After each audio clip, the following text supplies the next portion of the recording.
देखिए, अभय होना और निर्भय होना दोनों में अंतर है।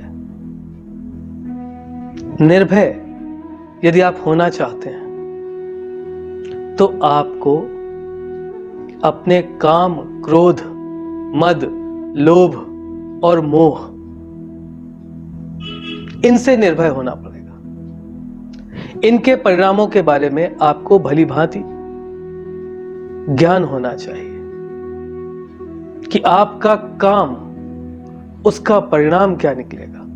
और यदि आप अपने काम को, अपने क्रोध को, अपने मद को, लोभ को, मोह को नियंत्रित करने में सक्षम हैं तो आप निर्भय हैं।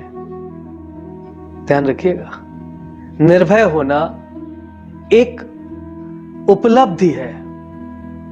आप अभय तो हो सकते हैं, अभय आप किसी की शरण में भी हो सकते हैं। आप ईश्वर की शरण में रहिए, गुरु की शरण में रहिए, आप अभय हैं।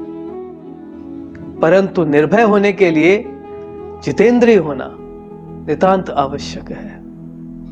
यदि किसी भी प्रकार का प्रलोभन, दैहिक, दैविक या भौतिक किसी भी प्रकार का प्रलोभन आपके चित्त को विचलित नहीं करता तो आप निर्भय हैं। अक्सर लोग निर्भय और अभय होना इसे एक ही बात मान लेते हैं। अभय शरणागति में मिलती है, परंतु निर्भय से व्यक्ति स्वयं को जीतता है।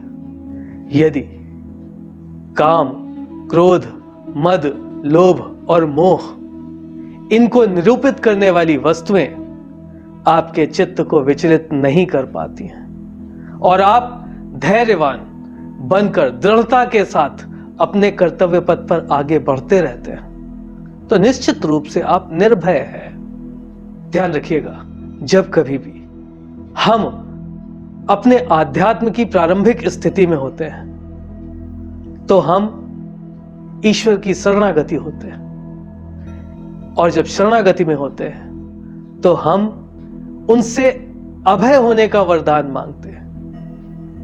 और ईश्वर इतना कारसाज होता है कि धीरे धीरे धीरे धीरे आपको अभय से निर्भय बना देता है।